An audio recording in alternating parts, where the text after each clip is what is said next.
नमस्कार साथियों, मैं हूँ राजन। मेरी तरफ से आप सब लोगों का बहुत बहुत स्वागत है। दोस्तों, आज मैं आप लोगों के सामने दिखाऊंगा, अगर एसी का सेंसर नहीं होता है, सेंसर ख़राब हो जाता है, तो उस सेंसर के आप बाईपास करके कैसे पूरा सिस्टम को चला सकते हैं, पूरा कंप्रेसर चेक कर सकते हैं, पूरा एसी को चेक कर सकते हैं। तो दोस्तों, फिलहाल आप देख सकते हैं ये जो एसी है, इस एसी में E1 एरर दिखा रहा है। मेरे पास अभी पीसीबी बोर्ड है, पीसीबी किट है, एसी अभी नहीं है। मैंने एसी को चेक किया है, पर दोस्तों देखिए ये जो सिस्टम है, सिस्टम में अभी E1 दिखा रहा है।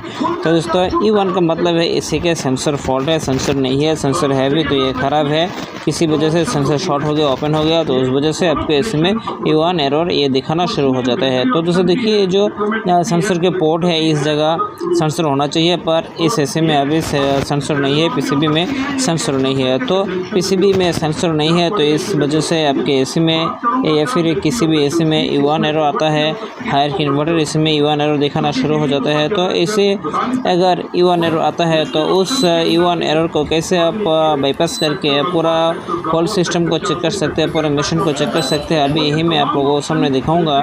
तो दोस्तों देखिए, मैंने अभी इसी को बंद किया, चालू किया, बंद किया, चालू किया। चालू करने के बाद आपको क्या करना पड़ेगा, इमरजेंसी जो बटन है, इमरजेंसी बटन को आपको लॉन्ग प्रेस करके रखना है। लॉन्ग प्रेस करके रखने से ये क्या होगा, आपको ये 2 बार या साउंड सुनाई देगी। तो दोस्तों देखिए, मैंने ऑन किया, ऑफ किया, और उसके बाद मैं अभी दिखाऊंगा ये जो मेन पीसीबी बोर्ड में आपको इमरजेंसी स्विच मिलेगी। उस इमरजेंसी स्विच को आपको लॉन्ग टाइम प्रेस कर रखना है। लॉन्ग टाइम प्रेस करने से आपको 2 बार साउंड सुनाई देगी, PA साउंड सुनाई देगी, तो आपको छोड़ देनी है।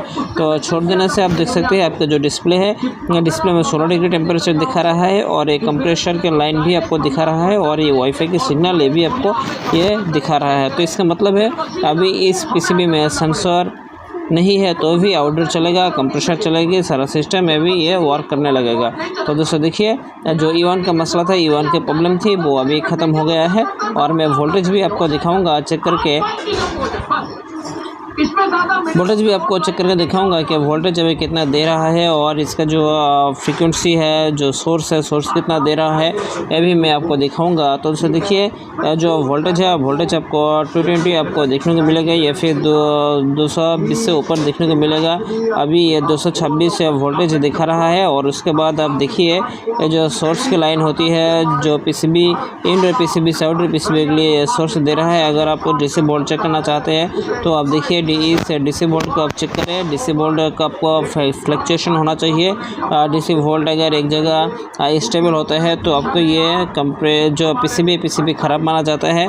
तो अभी देख सकते हैं, ये जो डीसी वोल्ट में मैंने अभी सेट किया है, डीसी वोल्ट सेट करने के बाद मैं आपको दिखाऊंगा, क्योंकि इसका जो कम्युनिकेशन वायर है, या कम्युनिकेशन वायर मैंने खोल कर रखा है, क्योंकि आपको दिखाने के लिए कि ये सिस्टम पूरा काम कर रहा है। तो उसे देखिए, ये नेगेटिव और जो आउटडोर के पीसीबी में ये पॉजिटिव लगाया गया है, कंप्रेसर कम्युनिकेशन लाइन, उसमें अगर आप इसे चेक करते हैं, तो आपको देखिए, आपको ये थोड़ा बहुत वोल्ट दिखाना शुरू कर देता है। तो इसका मतलब है कि आपको ये सिस्टम जो है, सिस्टम वर्क कर रहा होता है। जब ये सिस्टम में रन कर रहा होगा, तो ये आपको ये पूरा वोल्टेज दिखाएगा। तो दोस्तों देखिए, अब ये वोल्टेज आपको दिखा रहा है। अगर आप पूरा वोल्टेज चेक करना चाहते हैं, तो जब ये 1 बार 2 बार लाइन दे देगा कंप्रेसर के, तब आप इसका पूरा वोल्ट आप चेक कर पाएंगे।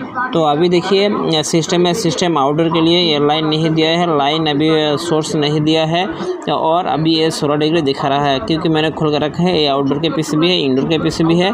तो देखिए, मैंने कम्युनिकेशन वायर को खोल कर रखा है। तो जब भी ये लाइन देगा, तो आपको देखिए ये E7 एरर दिखाना शुरू हो जाएगा। तो दोस्तों देखिए, अभी डिस्प्ले में E7 एरर दिखाना शुरू हो गया है, और E7 एरर दिखा रहा है। तो इससे पता चल चुका है कि पहले तो E1 आ रहा था, E1 को अपने बाईपास कर दिया है आप इमरजेंसी स्विच के मदद से, और अपने एसी को डायरेक्ट ये चलाना शुरू कर दिया है। तो अभी देखिए, ये डायरेक्ट मशीन चल रहा है, और जब भी इसे बनाएगा, तो आप इसे बंद करके दोबारा एसी चालू करेंगे, तो आपका E1 दिखाना शुरू हो जाएगा, क्योंकि ये पहले जो सेंसर नहीं है, सेंसर का एरर आएगा, और सेंसर के एरर जब तक आप ठीक नहीं करेंगे, ये आगे जाके ये कुछ भी काम नहीं करेगा। तो मैं आपको दिखाई इसलिए कि अगर आपके एसी में सेंसर ख़राब है और सेंसर की वजह से आप काम कर नहीं पा रहे हैं, आप किसी कंज्यूमर के घर पे है या घर पे गए हैं और आप सेंसर की वजह से काम आप डिले हो रहा है, डिले काम को आप जल्दी से कर नहीं पा रहे हैं, तो आप आसानी से उनके घर ही आप A to Z आप चेक कर सकते हैं। तो इस टेस्ट मोड में आप इसी को 30 मिनट चला सकते हैं, उससे ऊपर नहीं चलाना चाहिए।